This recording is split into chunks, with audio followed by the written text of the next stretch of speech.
Assalamualaikum. Waalaikumsalam, silakan masuk. Mari silakan duduk, Mbak. Terima kasih, Bu. Jadi ada keperluan apa ke sini? Terima kasih sebelumnya minumannya. Iya. Jadi saya mau cerita, Bu, tentang teman saya seperti Oh, Mbak sebelumnya pernah konseling kan ya ke sini? pernah, Bu, Namanya siapa? anak. Baik, Mbak Ana.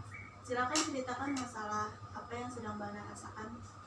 Iya, Bu, saya mau cerita, tapi masalahnya tentang teman saya, Bu. Oh, berarti itu namanya layanan konsultasi, Mbak.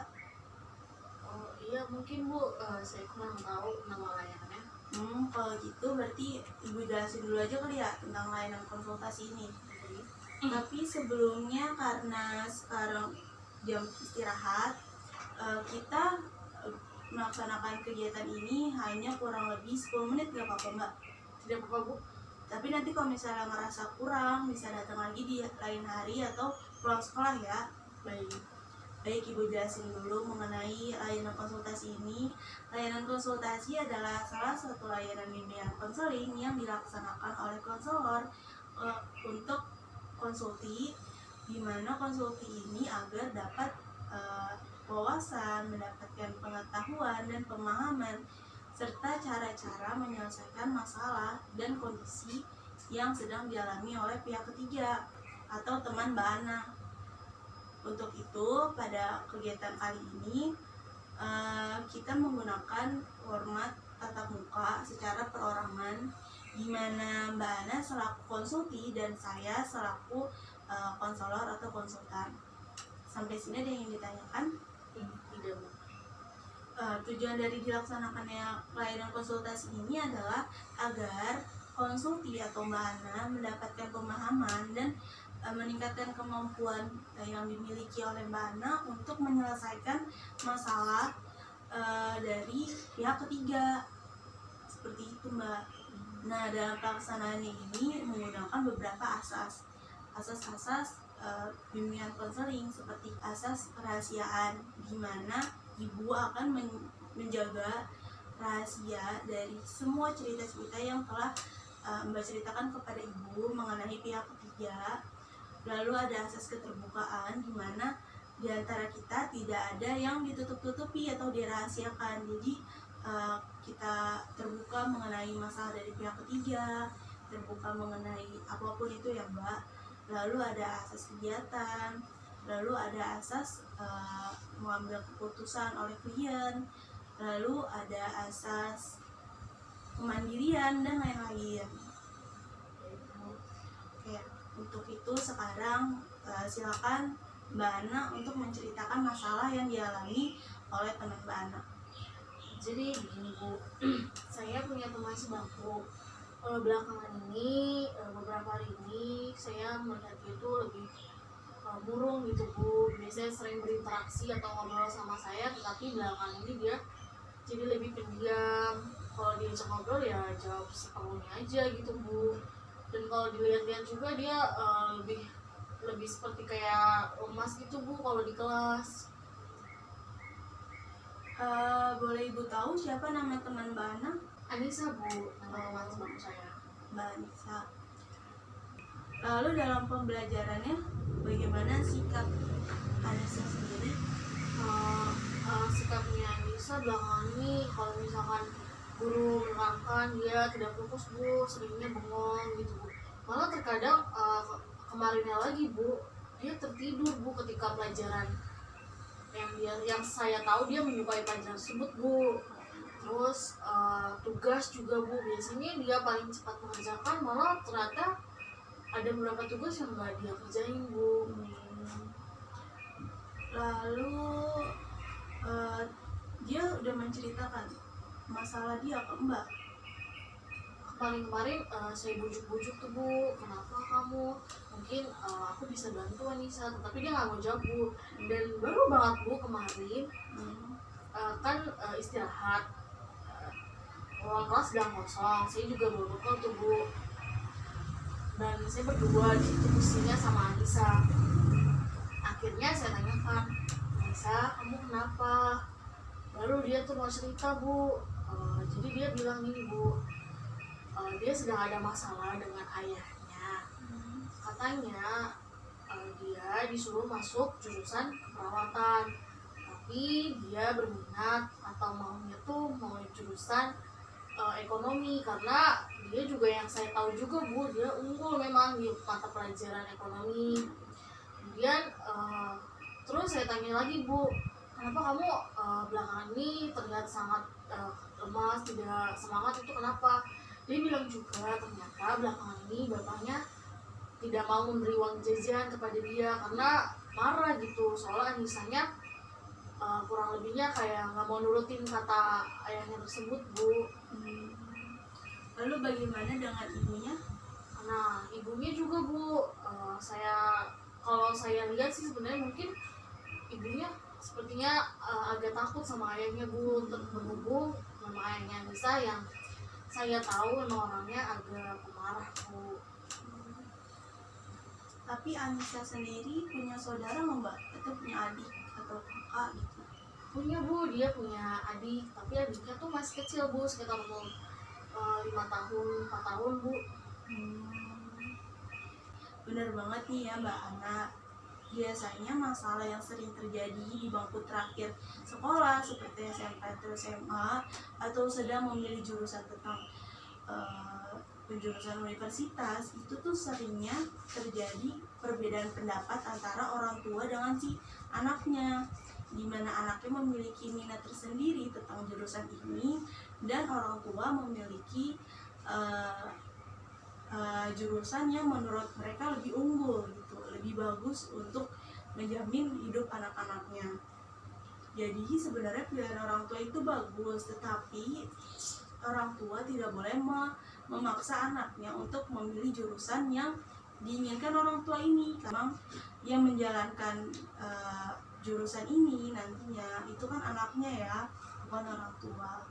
Jadi takutnya kekurangan dari kita memilih jurusan yang tidak sesuai dengan diri kita adalah kedepannya hilang gitu motivasinya, menjadi tidak semangat dalam pembelajaran yang menghasilkan pembelajaran yang diberikan oleh dosen tidak mudah diserap gitu ke dia. Ntar dia malah mengalami kebingungan seperti itu Mbak. Tetapi kalau misalnya teman Mbak Ana ingin mempertahankan mengenai jurusan yang ia pilih seperti ekonomi itu bisa juga, tetapi perlu dibicarakan dengan baik-baik pada orang tuanya bahwa ia minat terhadap pelajaran ini, kepada jurusan ini gitu. Jadi tapi secara baik-baik ya, secara pelan-pelan agar orang tua juga dapat mengerti gitu, bahwa anaknya memiliki keputusannya sendiri, bahwa anaknya memiliki minatnya sendiri. Sedang seperti itu. Kenapa Mbak? Jadi yang harus saya sarankan apa ya Bu? Plus minusnya jika ia memilih perawatan dan ekonomi sendiri. Dan juga menurut ibu ya, kalau misalnya Mbak Anissa sendiri memiliki kesempatan mengenai ekonomi sendiri dari perekonomian keluarganya Mbak Anissa ini bisa untuk ikut 2 tes ini Mbak. Misalnya tes SBM itu kan ada 2 gelombang ya, nah dia bisa mengikuti keduanya. Nanti setelah ini akan ada pengumuman mengenai SNMPTN. Misalnya nanti Mbak Ana dan Mbak Anissa lolos, insya Allah bisa mengikuti SNM ini dengan jurusan yang IPS, sejurusan sama dia. Misalnya Mbak Ana dari IPS juga berarti ya? Iya. Mbak Ana IPS, Mbak Anissa IPS, berarti mengikuti jurusan yang IPS. Nanti kalau misalnya SBM, di SBM ini nanti bisa ngikut di lintas jurusan, ambil IPA dan IPS gitu. Nah terserah di Mbak Anissa sendiri mau ngikutnya apa. Kalau menurut ibu lebih baik jika ada kesempatan ya ikut keduanya untuk bisa memperlihatkan gitu kepada orang tua bahwa saya mampu di ekonomi, saya bisa lolos ekonomi atau saya bisa lolos keperawatan. Nanti kalau misalnya di keperawatan lolos ya bisa dipikir-pikir lagi Mbak Anissanya bagaimana seperti itu. Ya nanti saya bilang kepada teman saya tadi Anissa bahwa kalau kamu mau yang sesuai minat kamu ya bagus, tapi kadang saran orang tua juga boleh dipakai. Tapi jika memang kamu tetap ingin jurusan ekonomi, dibicarakan lagi. Jadi saya bilangnya gitu ya Bu. Iya, sebenarnya apa yang dipilih orang tua itu sebenarnya bagus untuk anaknya. Pasti orang tua tuh memilihkan sesuatu untuk kebaikan anaknya gitu Mbak ke depannya. Jadi nggak salah kok apa yang telah dipilih oleh orang tua untuk anaknya gitu. Tapi Bu, kalau misalkan nanti dia sudah coba mengkomunikasikannya dengan ayahnya, tetapi dia masih takut atau ayahnya masih keras kepala atau masih pengen teman saya itu masuk jurusan keperawatan, bagaimana Bu? Mbak Ana bisa membantu dia untuk menyusun kalimatnya yang baik dan benar gimana. Pokoknya dalam penyampaiannya Mbak Anissa tuh harus lembut, harus secara baik-baik, tidak menggunakan emosi gitu. Kalau misalnya udah mulai emosi, lebih baik Mbak Anissa mulai bisa menjaga sikap gitu, biar tidak tersulut lagi emosi ayahnya ini. Dan juga bisa juga melalui ibunya, minta tolong sama ibunya bahwa Mbak Anissa ini tuh memiliki minat kepada ekonomi gitu, tidak minat kepada keperawatan. Takutnya hal-hal yang tidak diinginkan ketika ia memilih keperawatan terjadi, jadi lebih baik dia tetap memilih ekonomi sih menurut ibu. Baik Bu, jadi pertama tadi saya memberitahu dia dulu ya Bu, kalau mau masuk jurusan ekonomi yang sesuai minat dia, ya coba dikomunikasikan lagi dengan sebaik mungkin, dengan sesopan mungkin ya Bu ya. Terus jika ingin masuk jurusan perawatan, ya karena itu punya orang tua, pasti orang tua memberikan yang terbaik. Iya, benar sekali. Baik, sampai sini ada yang ingin kamu tanyakan lagi? Tidak ada Bu, saya sudah paham. Lalu bagaimana perasaan kamu setelah mengikuti konsultasi hari ini?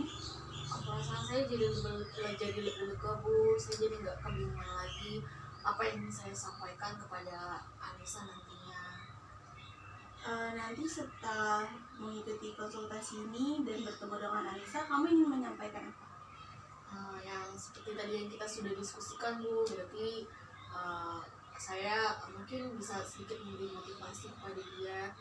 Kalau misalkan ingin tetap jurusan ekonomi, saya akan tetap mendukungnya, memberi support, dan juga memberitahu dia kalau emang tetap kekeh pengen ekonomi, ya coba dibicarakan atau dikomunikasikan, tetapi dengan bahasa yang baik kepada kedua orang tuanya. Kemudian tapi saya juga nanti akan menyampaikan bahwa memang terkadang pilihan orang tua tuh pasti dia sudah memikirkan matang-matang gitu orang tua tuh. Saya akan menyampaikan bahwa tetap saja pilihan orang tua tuh ya pasti yang terbaik untuk anaknya. Baik, terima kasih Mbak Ana telah ingin membantu menyelesaikan masalah dari teman Mbak Ana. Semoga teman Mbak Ana bisa menyelesaikan masalahnya dan dapat berbaikan lagi dengan ayahnya, dengan orang tuanya lagi. Baik Bu, terima kasih juga ya Bu sudah mau mendengarkan cerita saya. Baik Bu, kalau begitu saya pamit pulang. Ya, terima kasih ya Bu. Sama-sama ya Mbak Ana. Baik Bu, Assalamualaikum. Waalaikumsalam. Ya.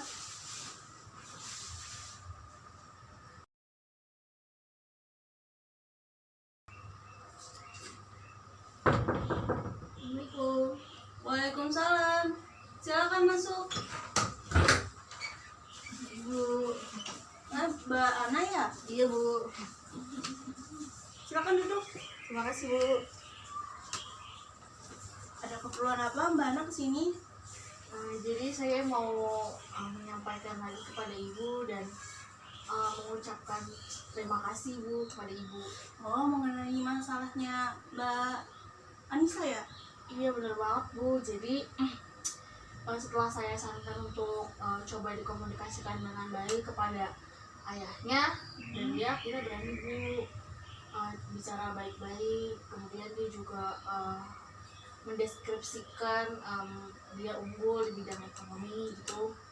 Jadi sekarang ayahnya setuju, dan akhirnya sekarang Anissa tidak murung lagi Bu di kelas. Jadi dia lebih semangat lagi Bu sekarang belajar. Kemarin-kemarin kan dia murung, nggak semangat, nggak ngerjain PR, tapi sekarang dia balik seperti semula lagi Bu. Jadi rajin ngerjain PR, mendengarkan guru gitu-gitu Bu. Jadi saya senang banget Bu, terima kasih banyak ya Bu. Wah, Ibu senang banget dengar ya kalau begitu Mbak Ana telah berhasil menyelesaikan masalah dari Mbak Anissa. Terima kasih ya Mbak Ana. Terima kasih juga Ibu sudah mau menyarankan saya untuk bicara seperti itu. Oh, ini Ibu punya minum lupa. Silakan diminum. Terima kasih banyak ya Bu. Ya, Boleh saya minum Bu? ya boleh minum aja. Lagi pelajaran siapa Mbak hari ini? Hari ini tadi sih pelajaran matematika Bu, tapi ada tugas, tapi saya sudah mengerjakannya. Jadi saya mau kesini mau menyampaikan berita tersebut pada Ibu. Gurunya lagi nggak ada emang? Ada Bu, tapi ternyata tadinya ada, dia masuk terus masih tugas. Setelah itu dia balik lagi ke kantor, katanya ingin rapas sama guru matematika. Ya silakan diminum. Baik Bu. Baik, kalau begitu ada yang ingin disampaikan lagi Mbak Ana? Tidak ada Bu, saya cuma mau menyampaikan berita tentang teman saya yang sekarang jadi lebih positif lagi Bu. Kalau begitu saya mau kelas lagi ya Bu, takut Bu itunya datang lagi. Makasih banyak ya Bu. Ya, ini namanya bawa aja. Oh ya sudah, makasih ya Bu. Ya, Saya pamit. ya. Tutup lagi ya pintunya. Ya Bu, terima kasih. Ya, sama-sama.